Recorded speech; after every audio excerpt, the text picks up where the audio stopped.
Arturo, buenos días. Buenos días, ¿qué tal? ¿Cómo estás? Perfecto, ¿dispuesto a servirnos de guía en esta aventura? Por ti, por el programa y por Marbella, todo. Perfecto. Pues nada, hoy vamos a recorrer la ciudad con otra mirada, con la mirada de Arturo Reque Cereijo.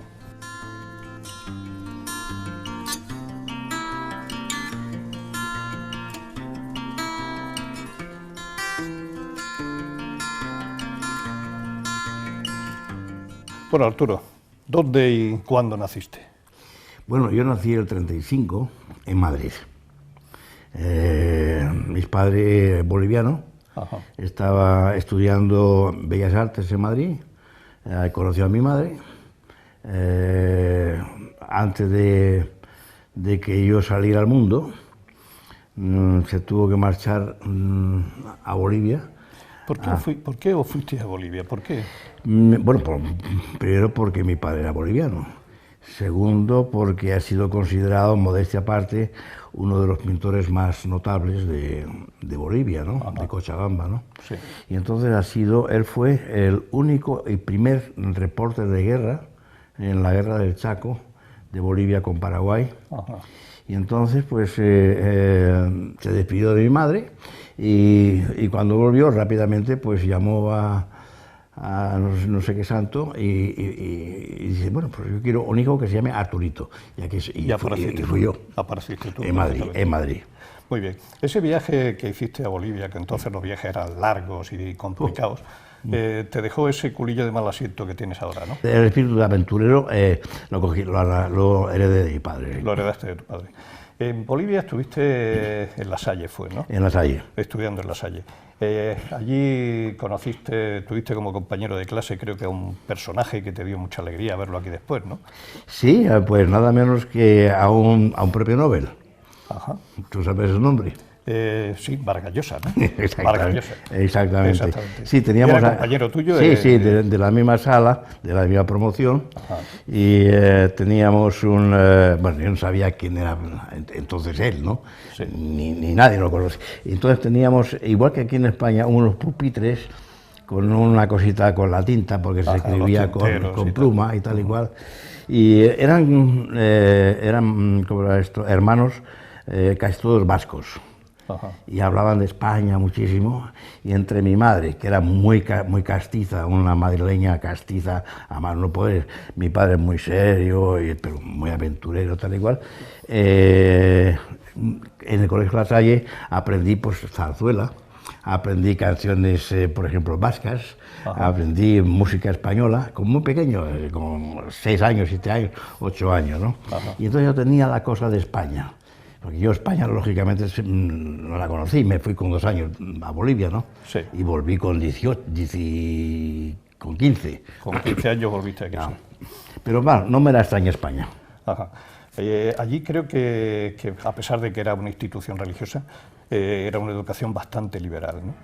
Uy, en los hermanos de La Salle, pues estos hermanos vascos, pues de una liberalidad tremenda. Yo estaba muy contrañido cuando vine aquí a España. No comprendía muchas cosas, pero era otra religión. Yo no comprendía unos sábados, no sé qué, unos viernes de penitencia, no sé cuántos, que no había allí. Sí. Había un miedo tremendo, cerval, de procurar hacer, no salirte de la calle. Ya. Allí no, allí es que era otra cosa, ¿no? Ya. Era mucho más liberal, más natural y más auténtico. Aquí no estaba auténtico. Ajá. Yo tuve la primera escopeta, una escopeta de un 24, de calibre 24, con 6 años. ¿Con 6 años llegaste ya a disparar? Sí. Cuando estabas allí en Bolivia, tú eras el españolito. Y creo que el españolito de mierda. Sí, y aquí el indiecito. Y aquí el indiecito. Porque tú cuando vuelves aquí, vuelves ya sobre el 47, son los tiempos de la posguerra, un tiempo complicado, eran todavía los años del hambre, los años de una situación tremenda, que es cuando tú dices la oscuridad, este contraste entre la educación liberal que tú conociste y esa felicidad del chaval, y llegas aquí y te encuentras con una España que es oscura, una España tremenda, ¿no? Hombre, mira, nosotros llegamos en barco porque era otra cosa, Paco. Eran 27 días de navegación. Sí. Había tres clases. Estaba la clase del emigrante, la clase normal y la clase pudiente, sí, ¿no? Había una cosa tremenda. Había una discriminación dentro de los mismos barcos. Tremenda. Tiene unos dibujos mi padre a pluma, que los expuso aquí en Marbella, bellísimos, de emigrantes e inmigrantes, de las dos cosas, ¿no? Yo he pasado 2 veces el Canal de Panamá, dos veces, y el Ecuador también otras 2 veces, y he sido bautizado, cuando pasas la línea de Ecuador te bautizan, ¿sabes? Entonces, lo he pasado. Y llegamos a Barcelona después de 27 días de navegación, el año 47, nos alojamos en un hotel en las Ramblas, y sabes tú, al día siguiente, lo primero que ocurrió, el recibimiento de España a un español que volvía a España y a una madre que también volvía a España, una bomba. Vaya, para que te vayas situando. Una bomba en la... Estaba ahí la sede de Falange, estaba en, ¿cómo se llama esto?, en la Rambla, y habían puesto una bomba. Ajá. Así fue todo. Claro. Y de ahí pasé al extraperlo, y de ahí pasé a la cartilla de relacionamiento, y de ahí pasé a ver un Madrid desarbolado, porque Madrid no tenía árboles, era la meseta castellana pura y dura.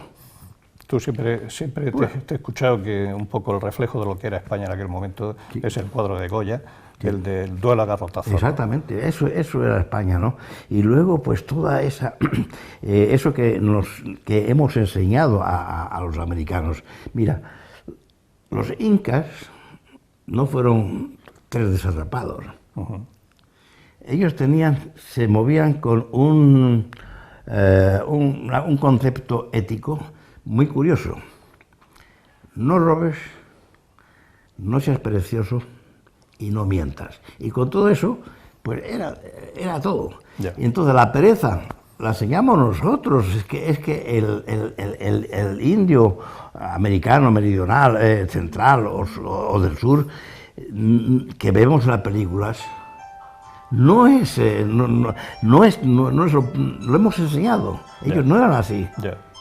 Tú has escuchado, por ejemplo, a algún sudamericano aquí mentir. No mienten.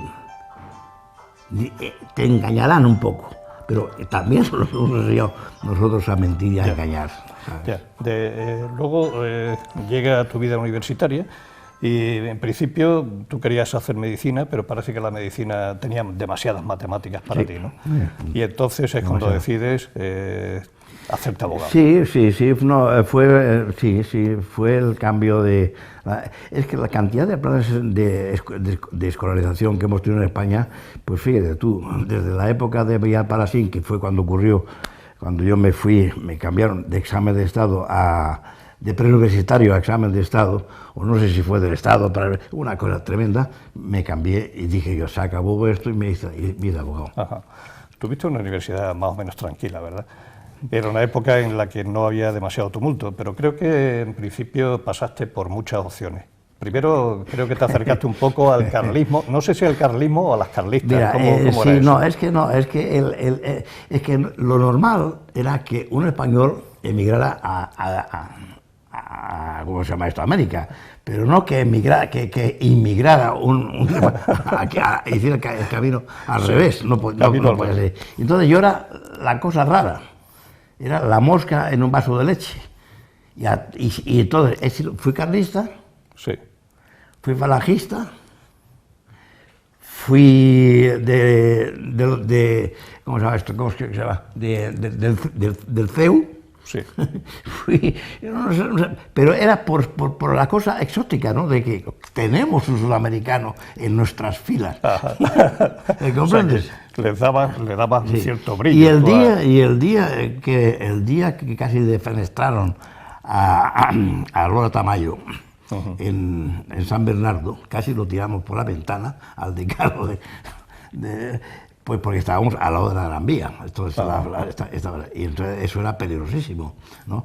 Porque, bueno, pues llegamos, había un tumulto tremendo, Y de pronto siento un tío que me coge por la espalda y me pega un garrotazo aquí. Levanta la mano, ¿qué mano? Hay que hacer el saludo, ¿qué saludo? El saludo. Y bueno, y entonces ya hice el saludo, y iba yo precisamente con un amigo mío que era hijo del agregado también cultural, sí, de la Embajada de Venezuela. Pues aquí nos tienes a los dos, que no teníamos ni idea de lo que era levantar el brazo, levantando el brazo. Y además, ahí no se quedó la cosa, es que recibimos otro golpe en los riñones porque no sabíamos encarar al sol. O sea, era muy peligroso. Y ya no se me ha olvidado. En ese momento. Pero luego después tuviste una etapa totalmente distinta, te metiste con el Padre Llano. Estuve con el Padre Llano, sí, poniendo ladrillos, sí, en Usera, sí, en Madrid también. Luego después creo que tuviste algo que ver con Tierno Galván. Con Tierno Galván, con las multicopistas y todo aquello, sí. O sea, mira, yo aprendí, realmente ya no hay censura, ¿no? Se puede decir lo que se quiera, y también en ese programa, ¿no? Por supuesto, ninguna. Además, mira, yo aprendí, por ejemplo, la literatura francesa existencialista, gracias a un amigo mío que era republicano. Su padre era el hijo de un republicano que era aparejador y tuvo que hacer gratuitamente durante no sé cuánto tiempo la estación de Oviedo. Y eso le afectó muchísimo al chaval. Y entonces el chaval iba a Francia con mucha frecuencia y al principio me invitó y dije, bueno, si quiere que te traiga algo de allá.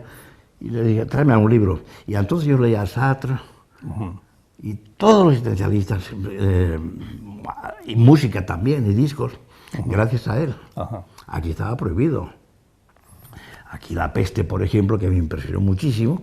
A mí La Peste es algo tremendo, ¿no? La imagen que te queda es tremenda. Sí. Pues aquí era imposible, no había ninguna posibilidad de leerla, ¿no? Y de hecho, pues yo la volví a ver otra vez, pues al cabo después de estar aquí a 15 años en España, ¿no? Yo creo que un poco con las pinceladas que hemos dado, Arturo, conocemos un poquito al personaje. Ahora, si te parece, lo que vamos a hacer es cambiar de escenario y vamos a ir a esa primera Marbella que tú conoces cuando vienes aquí como veraneante. ¿Te parece? Muy bien.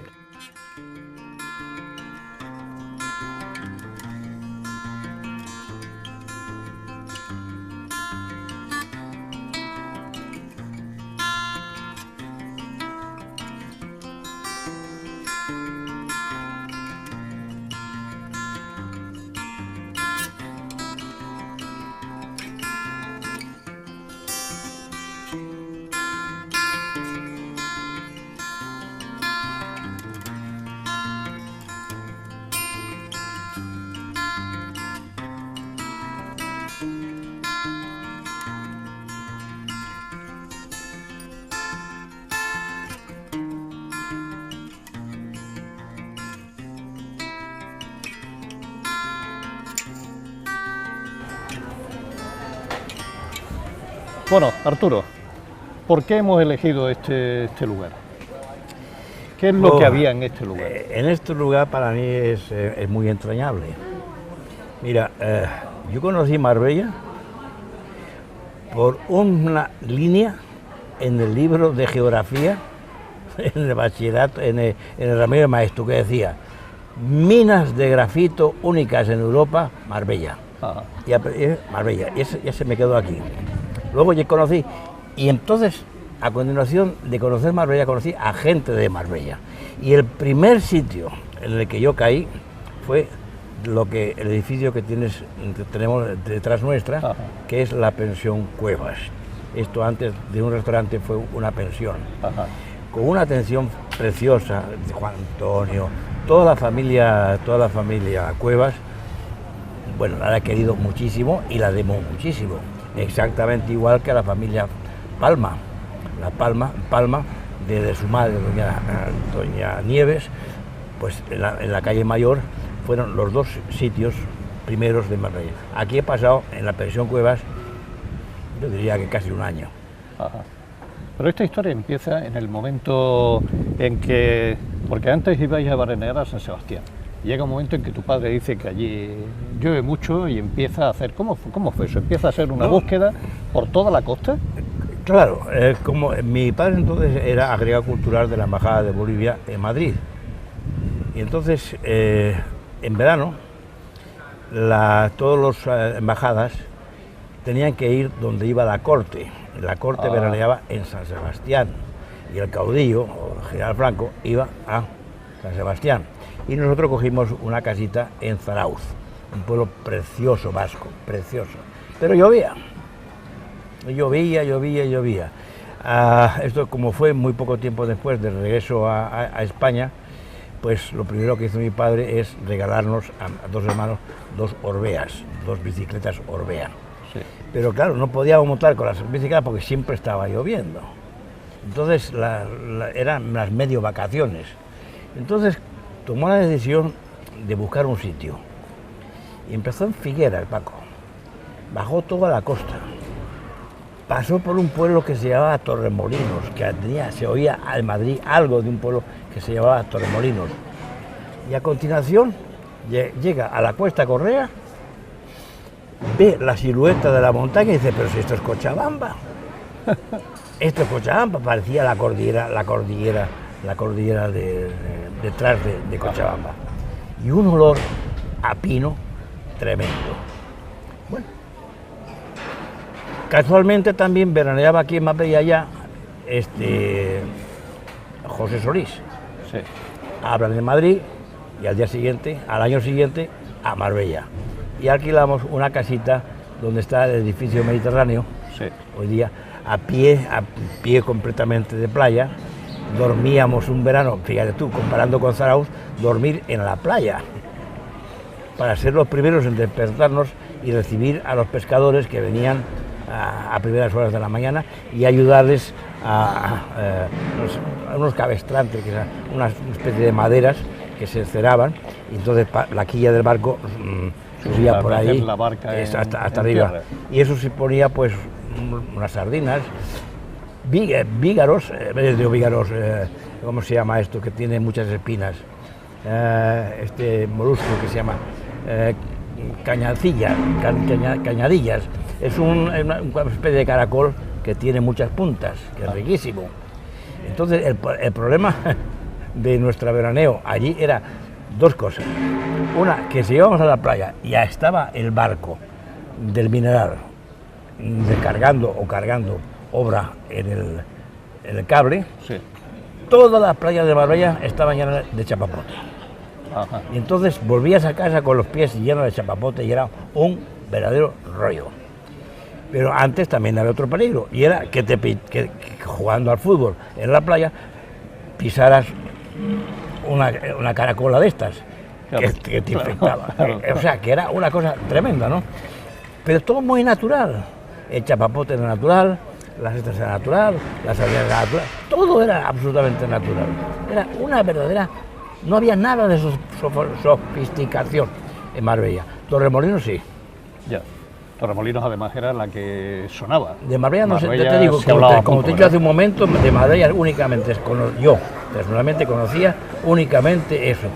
Minas de grafitos importantes en el sur de Europa, Marbella. Ajá. ¿Y no conocía más? Los sitios para divertirse entonces, cuando tú tomas contacto con Marbella, ¿cuáles eran? ¿Te acuerdas? Todos era la columna vertebral de Marbella, fíjate tú, era Ricardo Soriano. Ajá. Y la Alameda. Sí. Al principio estaba el Jacaranda. Después ya venía el cine de verano, 2 cines de verano. Después el Saldúa, después el Sport, otra cafetería. Tú lo conocerás seguramente porque es muy conocido en Marbella, Juanito el del Puro, que siempre va fumando un puro y tal y cual. Sí, es de Benavente, era muy simpático, además muy abierto. Sí. Y ahí fue donde yo di mis primeras clases a las chicas de Marbella y donde yo conocí a Ana Mari. En la primera planta, dando clases de francés. Ajá. Y de inglés, por un duro. Por un duro. Por un duro. Ese era, ¿sabes?, el precio que había que Después pagar. Seguías un poco así, ya llegabas tú a la pagoda, que estaba un poquito para allá. Bueno, antes el rodeo, la pagoda, y luego nada. Ajá. Y para arriba, nada. Y detrás, nada, y nada de nada. Sí, eso eran los sitios que me acabas de nombrar, era exactamente lo que había. Exactamente. ¿No? Pero entonces, claro, como me lo estás contando, ¿mucho turismo entonces? ¿O? No. No había turismo. Eran gente que había por aquí que... turismo nada. Turismo pues empezó un poco a llegar con el Marbella Club.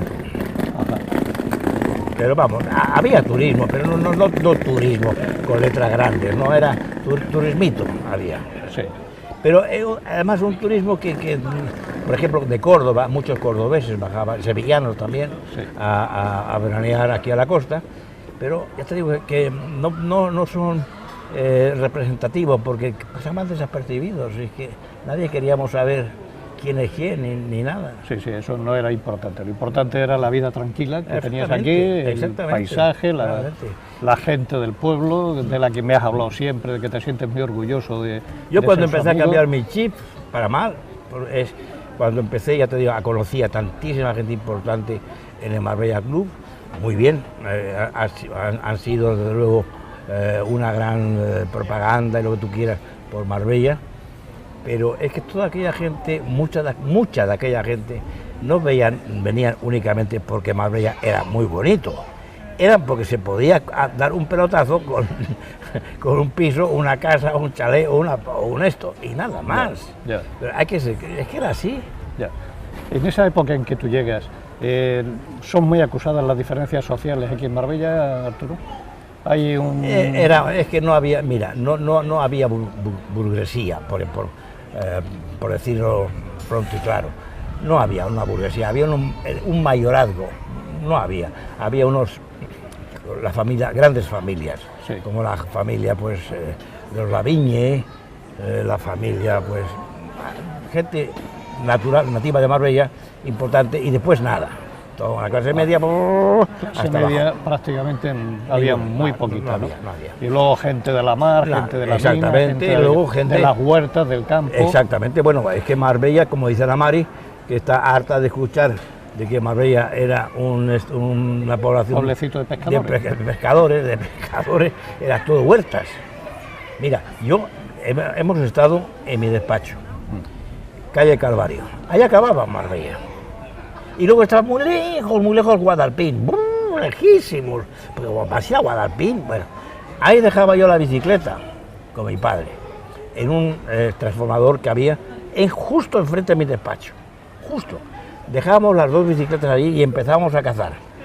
Y subíamos a los manchones altos, dábamos una vuelta por los manchones, íbamos pasando de huerta en huerta, de huerta en huerta, y tal igual, los manchones bajos y vuelta a Marbella. Ahí mismo, donde hoy día pues están todas estas grandes urbanizaciones de lujo, y con tus perdices, con tus conejos, con tus cosas, y nadie te había tocado la bicicleta, Paco. Ya. Ahí no se ponía la bicicleta con pero fíjate tú, había un jefe de policía municipal de Marbella que se llamaba Roa. Llamada telefónica. ¿Quién está al aparato? La secretaria. Ay. El señor Roa. Joder, para el teléfono. Hola, ¿qué hay? ¿Dónde ha dejado usted la cartera de mano? Pues mire, usted no la tengo ya aquí. Pero es que era así. Yo he perdido la tarjeta esta de mano montones de veces. Y te volvía a aparecer. Volvía a aparecer. Eso me lo han contado. Toda la gente con la que he entrevistado, el problema de seguridad entonces no había prácticamente ninguno. Ese era. Ahora después vamos a ir a otro lugar que vamos a hablar especialmente ya de todo el crecimiento que hay en esta ciudad y de cómo fueron cambiando los conceptos, porque lo primero que me habla es que aquí la gente venía y pasaba desapercibida, no tenía ninguna gana, pero hay otro momento en que las cosas cambian, ¿verdad? Y de ese vamos a hablar ahora. Muy bien. En este otro lugar, si te parece. Con mucho gusto. Pues vamos, quieras.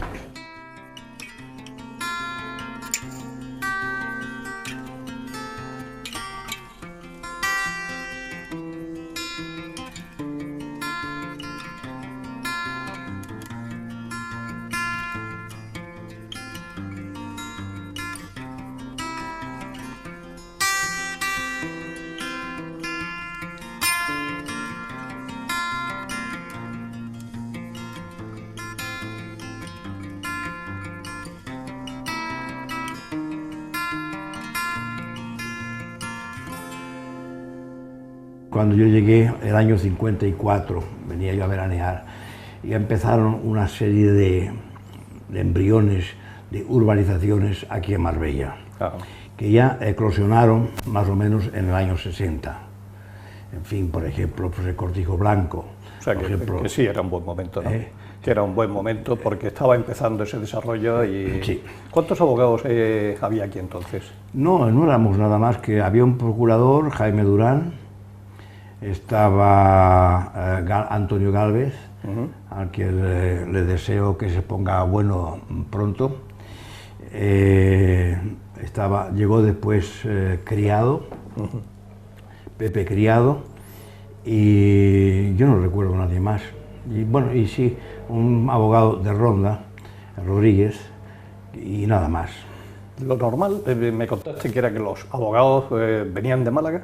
Sí, lo normal es que incluso la propia gente, ciudadanos locales, preferían ir a Málaga a contratar los servicios de abogados en Málaga o en Madrid, pero no los de Marbella. Ajá. ¿Sabes? Los que venían de fuera parece que tenían... Perdón, también había otro, Eloy Bueno, que en paz descanse, un buen abogado también. Tus primeros clientes, es un poquito anecdótico, porque tus primeros clientes, parece esto un poco folclórico, que fueron los gitanos, las putas, los toreros, ¿es así? Sí, sí. Háblanos Sí, un poquito sí. de esto.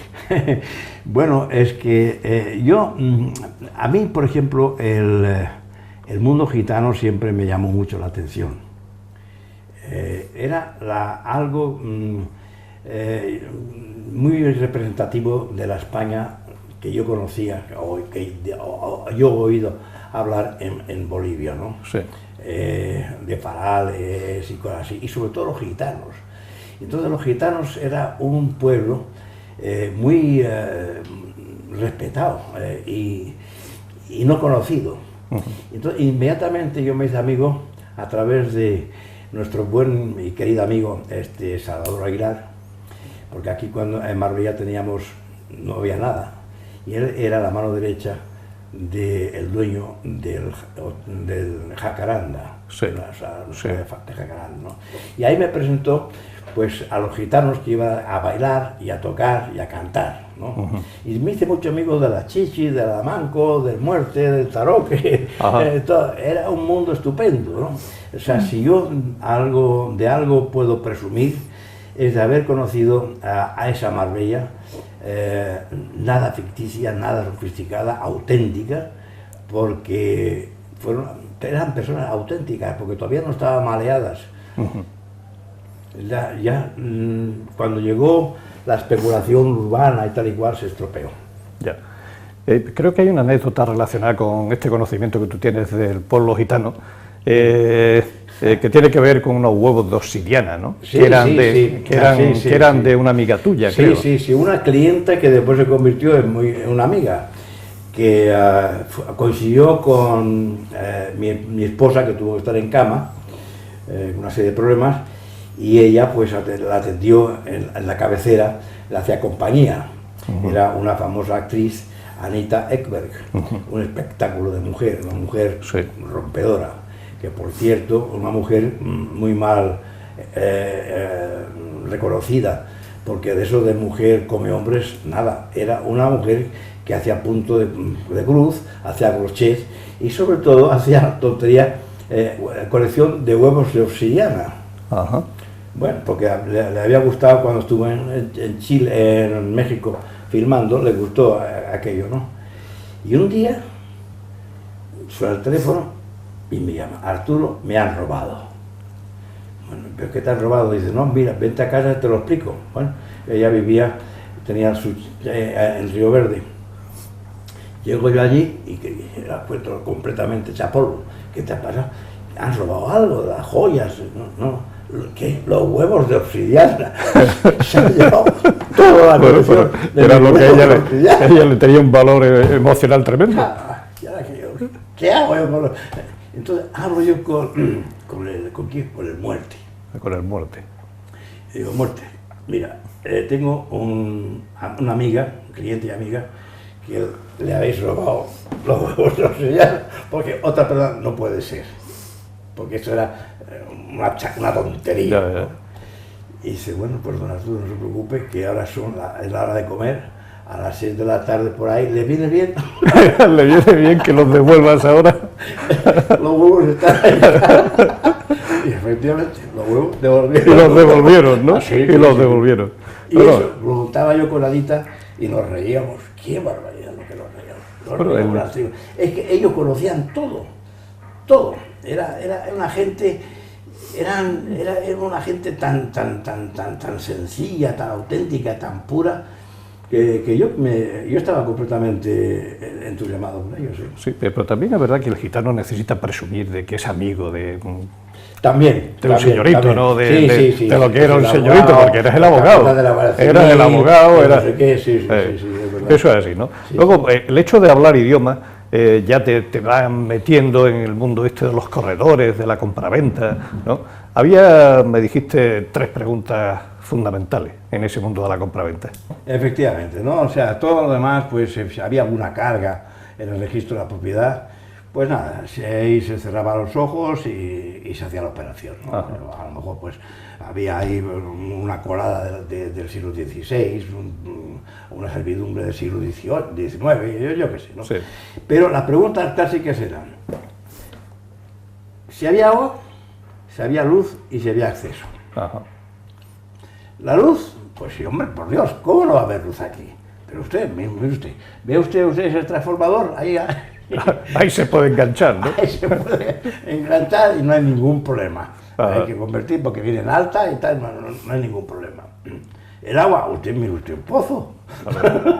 Sí, lo tiene usted a la vista. Aquí tiene usted un pozo, que por cierto, eso sí me gustaría contar, porque lo del pozo, exclusivamente, y el acceso, pues mire, hemos venido por aquí, pues por aquí también Por aquí, está sí. la finca. Sí, Voy a contar una cosa que me ocurrió con el hermano de Camilo Borricela, que estudió también en Ramiro de Maestro, en 3 años más que yo.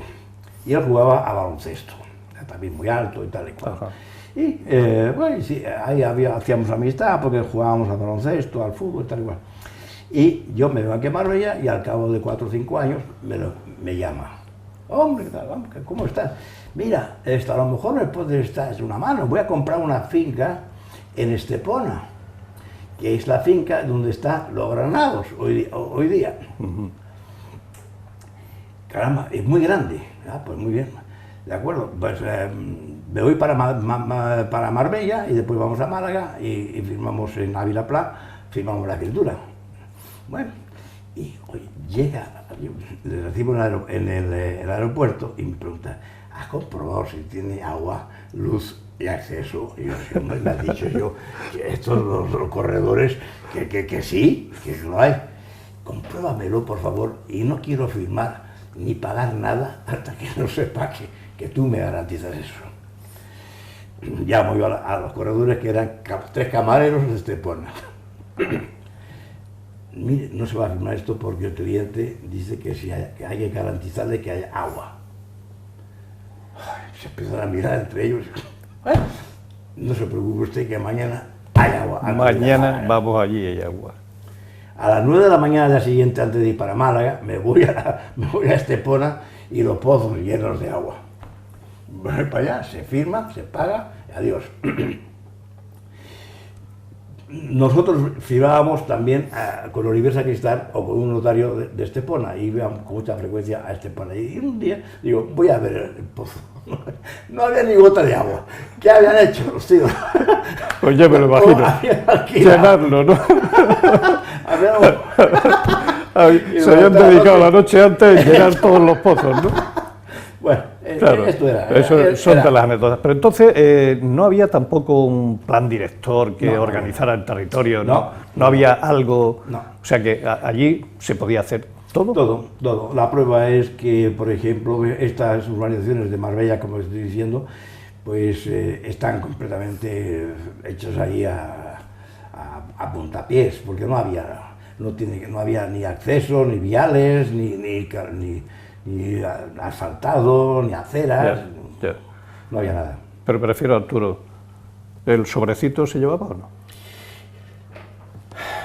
El sobrecito empezó más tarde. Empezó un poquito más tarde, ¿no? Pero al no haber ni... Lo que había sobre precios, había, sí, Sí, había, pero no había sobrecitos, no había sobrecitos, no. Ajá. No había sobrecitos. Ajá. El sobrecito empezó ya después de Paco Cantos. Sí, que habían dicho que Paco Sí, Cantos Paco era Cantos era incorruptible, que era de las personas incorruptibles. Lo mismo que Alfonso Cañas. Alfonso Cañas era un hombre tremendamente íntegro, que muchas veces le digo, caramba, Alfonso, es que hace falta tener mucho amor por la política o lo que sea, porque cantidad de dinero que pierdes tú en tonterías ayudando a la gente, si por nada. Yeah. Fue buen alcalde. Ajá. Pero le costó la alcaldía precisamente por ser demasiado, decían que tonto, no tonto nada. Yeah. Era un tío muy íntegro. Un tío íntegro. Pero entonces, luego después viene esa época del sobrecito y del blanqueo. El blanqueo estaba justo en ese momento ya también, ¿no? Si es que no había nada, si es que no había ni siquiera posibilidades de comprar gangas, es que no había ese punto ese punto comparativo de lo caro y lo barato, es que todo era barato. ¿Comprendes? Sí. Mira, por ejemplo, ¿sabes tú cuánto costaba el metro cuadrado aquí ¿cómo se llama? En la Huerta Chica. Huerta Chica. ¿Sabes tú cuánto era? Pues salía pues a 1000 pesetas el metro, o 100 pesetas el metro. Ajá. ¿Sabes tú cuánto le ofrecieron, por ejemplo, a mi padre, al primer sitio que vinimos a Marbella a pasar el verano? El Fuerte. O sea, en el Fuerte vinimos aquí a Marbella y estaba Antonio, José Solís, el ministro, y nosotros, y doña Elvira. Sí. No había nada más. Sí. Y doña Elvira se lo ofreció a mi padre en 900.000 pesetas. Todo aquello. Aquel pedazo de terreno con aquel caserón y tal y cual. O sea, y no sabíamos si era barato o era cara. Sí. Y cuando vino, pues el Duque, pues rápidamente lo compró, y lo compró en ¿cómo se llama esto? En un fin de semana. Ajá. Ajá. Que era barato. O sea que todo el movimiento del que yo estoy hablando vino es posterior. Sí. Fueron los que compraron luego los que realmente se metieron. Después ya la gente se fue un poquito más malcriando, como decimos nosotros en Sudamérica, y ya se empezó a especular, sí. Y ya se empezó a lo que hemos vivido en la época agilista, pues todo eso era... Sí, sí. Esa fue otra época. Hasta eso llegamos, sí. Ajá. Conociste también a un abogado gibraltareño que fue también un punto importante, ¿no? Porque fue el que te puso en contacto con el Marbella Club, creo, ¿no?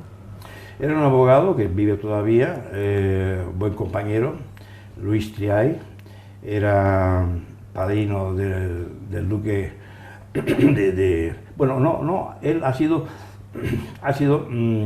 tripulante en el Giralda, el barco del rey, y ha hecho muchísimas regatas con la Casa Real, ¿no? Con el príncipe, con el rey, tal y cual.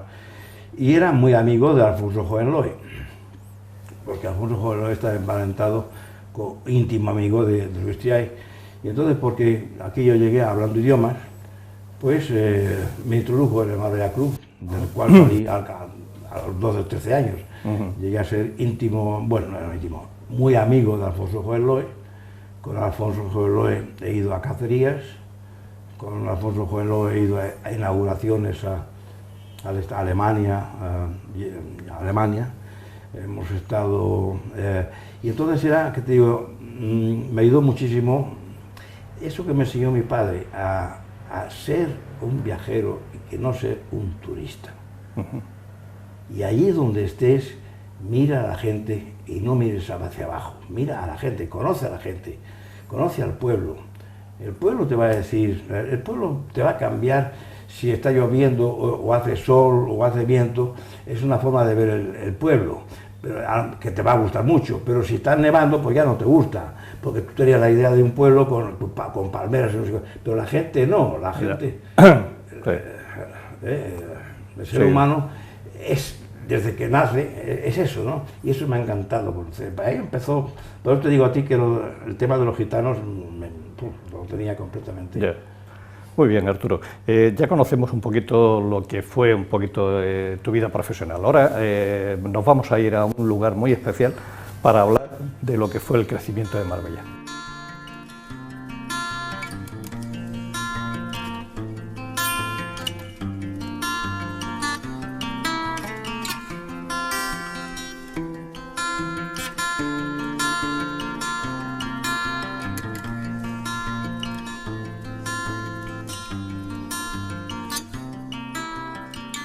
Arturo, ¿en qué zona estamos? Mira, estamos ahora en Puente Palo, en el cruce con la senda que sube a Puerto Rico Bajo, Puerto Rico Alto y a Juanar, sí. Que es una excursión preciosa, fácil de hacer, está bien preparado el camino y tal y cual. Va bordeando todo lo que es la Montúa. La Montúa es lo que tú ves aquí detrás de la cámara.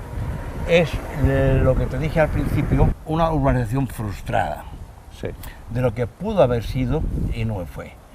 Si tú conoces la cornisa del Mediterráneo, de Niza, de Fréjus, de Francia, de la Riviera Francesa, sí, verás tú los montes con casitas muy bien ordenadas y muy bien distribuidas. Esa fue también la idea de Antonio Abejón, que fue uno de los pioneros de Marbella y que justo es pues nombrarle porque realmente no está lo suficientemente recordado, ¿verdad? Para mí es la primera vez, Es la primera vez que oigo este nombre. Entonces, ves, toda la Montúa es una sucesión de casas sin orden ni concierto, construidas a criterio del comprador, que normalmente era inglés.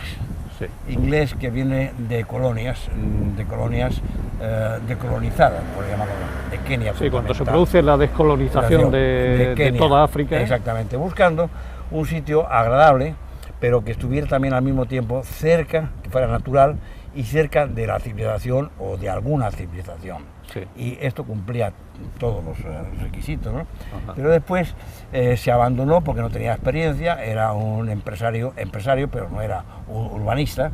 Sí. Por lo siguiente, pues hoy día podemos ir por ahí y no hay calles, no hay todavía terrizos, no hay aceras, no hay problema con la luz, problema con el agua y tal y cual, ¿no?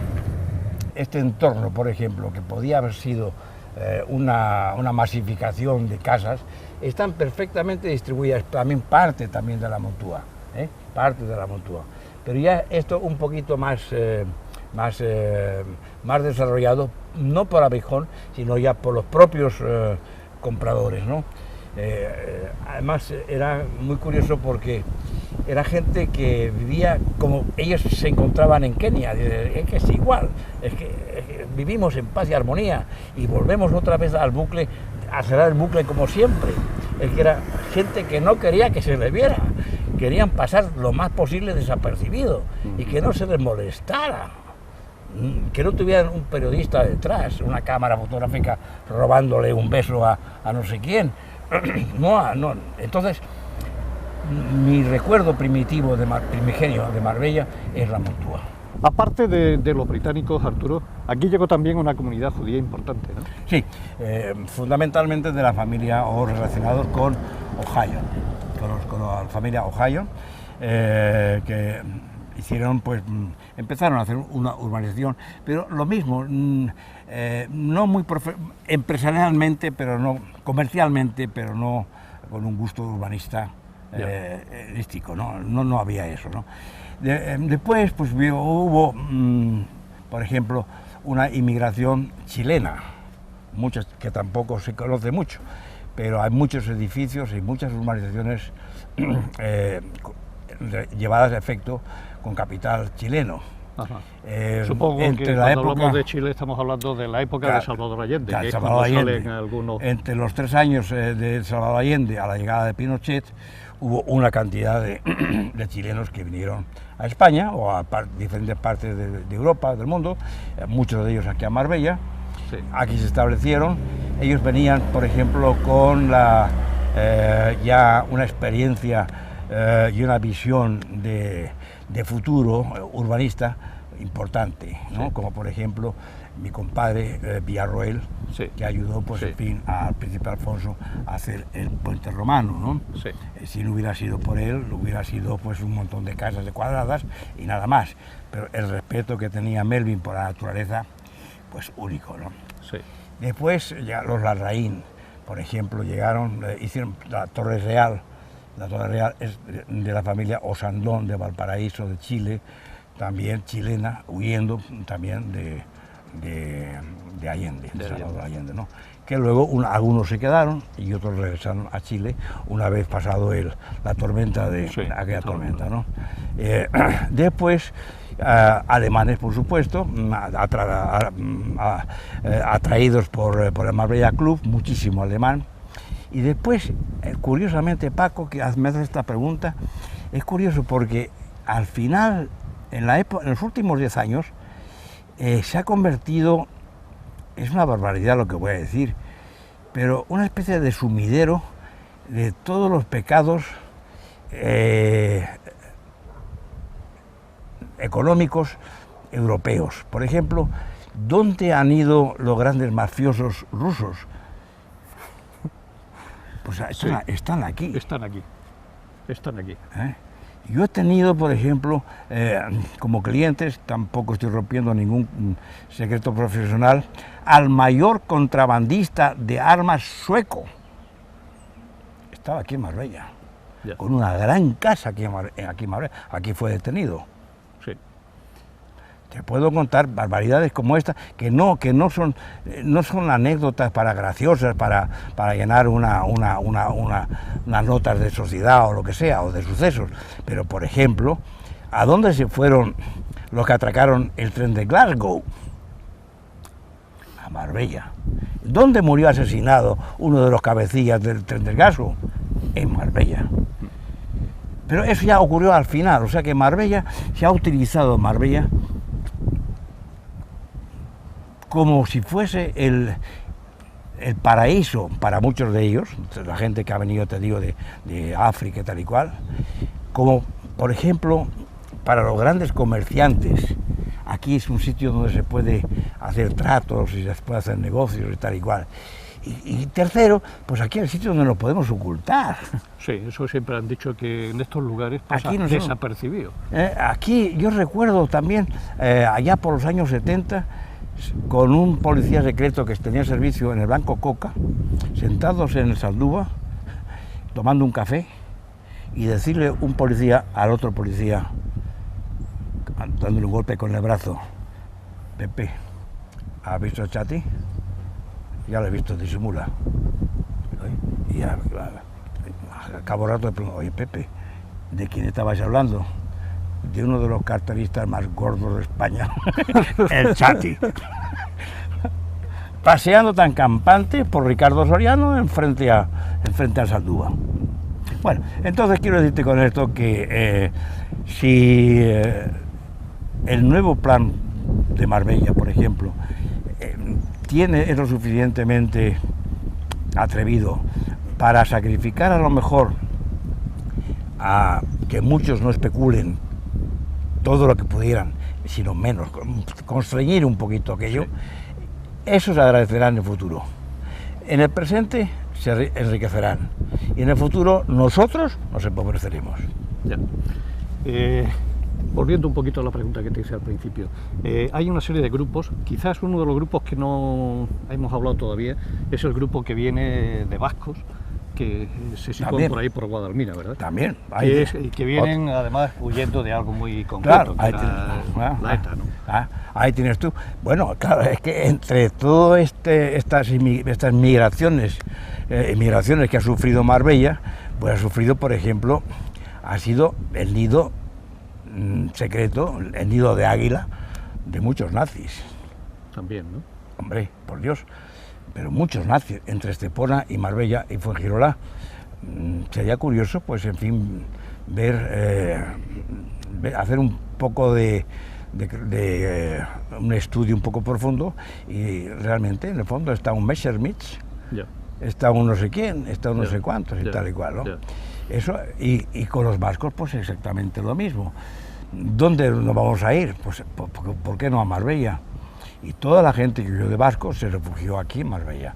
En Guadalmina Alta y Guadalmina Baja, pues hay un porcentaje tremendo de vascos que han ayudado mucho a Marbella, han contribuido con su trabajo también a Marbella, pero que también muchos de ellos, bastante de ellos, siguen queriendo pasar desapercibidos. No por miedo.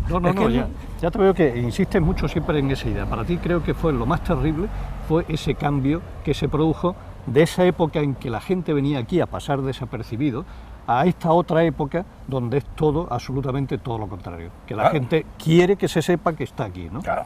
Mira, si tú imagínate que eres una señora estupenda. Me cuesta imaginarlo, pero... Bueno, y aquí tienes una cámara delante tuya. Bien, es una señora con un cuerpo estupendo, fenomenal.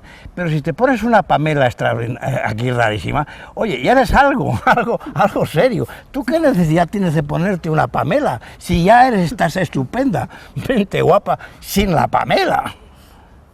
Entonces, aquí, por ejemplo, bueno, ahí me callo, pero hay, por ejemplo, grupos que están desesperados por aparentar más de lo que son, mucho más, sí. Y ya se llega hasta el ridículo y no les importa, y no les importa. Te estoy viendo programas, algunos programas de televisión, con unas señoras estupendas, con unos pechos sensacionales, unas curvas que no veas, y tal y cual, unos labios de no sé qué, y una sonrisa libidinosa. Pues chico, no le hace falta a Marbella todo eso.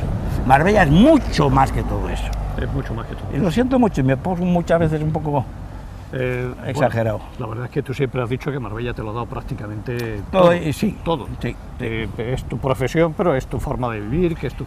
Yo la gran suerte que he tenido, y lo digo de verdad, es, a ver, me emociona un poco, pero una mujer como la mía, que nunca jamás, a pesar de que me ha seguido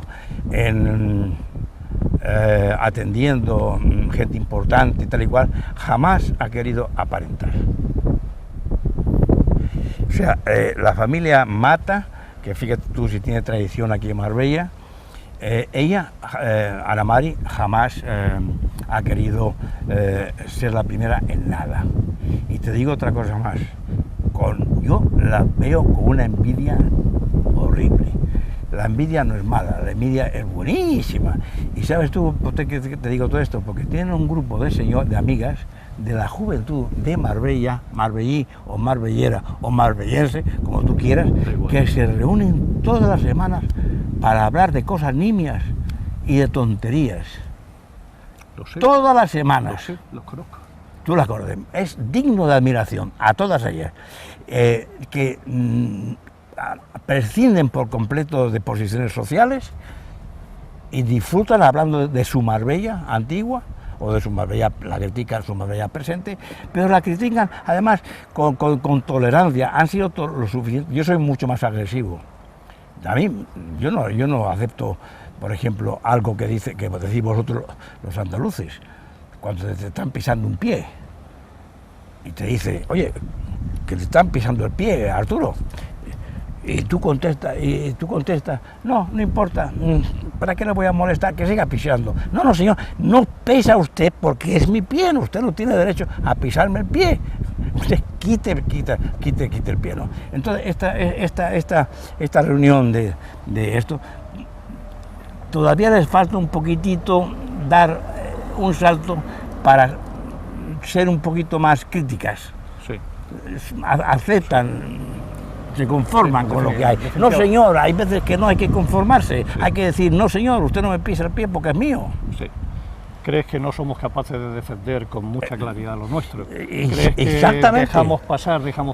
Exactamente. Y ahora que hay un movimiento que parece un movimiento importante, aparecen una serie de asociaciones de gente joven con capacidad de trabajo que han creado unas expectativas enormes. ¿Crees que estamos ahora en la buena dirección? ¿Crees que este movimiento nos puede llevar un poco a defender mejor lo nuestro? Yo le diré una y otra vez, con cámara aquí o sin cámara acá, que lo que está haciendo, por ejemplo, Marbella Activa, lo que estás haciendo tú, lo que está haciendo una cantidad de colectivos que están realmente...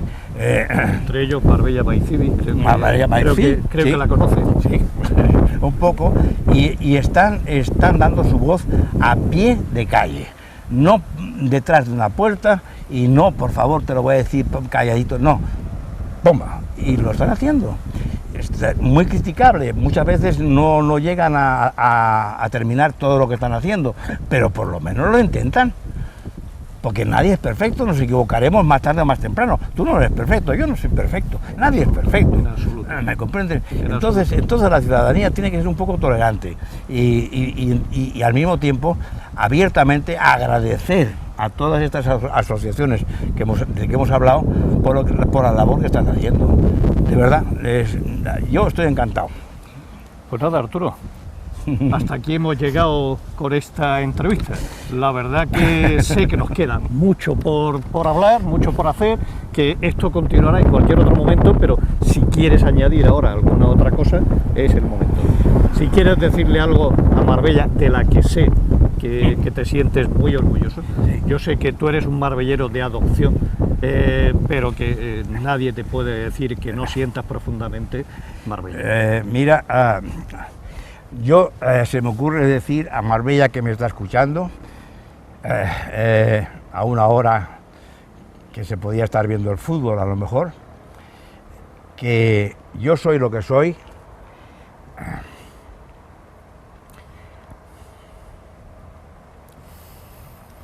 Gracias, Marbella. Arturo, muchísimas gracias. Muchísimas gracias.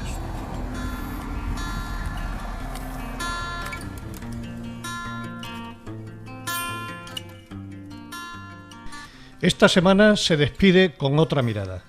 Han sido 7 capítulos dedicados a personajes entrañables de nuestro pueblo. José González, Salvador Morero, Encarna Cantero, Rafael Osorio, Miguel Lima, Dolores Navarro y Arturo Reque. A todos y a cada uno de ellos quiero mandarles un abrazo muy especial. Posiblemente no sepan hasta qué punto han influido en fortalecer mis raíces marbelleras, hasta qué punto han conseguido que ahora yo camine por estas calles con otra mirada. No quiero despedirme sin mandar otro abrazo a todos los componentes del proyecto etnográfico de Marbella. Ahí nació esta idea. A todos los que me habéis animado con vuestros comentarios, al personal de Radio Televisión Marbella, que me ha hecho sentir como si estuviera en mi casa, y en especial a Naomi. Sin ella, este proyecto no hubiese visto la luz. Gracias, Naomi. Espero que volvamos a encontrarnos con otras historias. Mientras tanto, recordad que me he sentido feliz por provocar en vosotros una sonrisa nostálgica.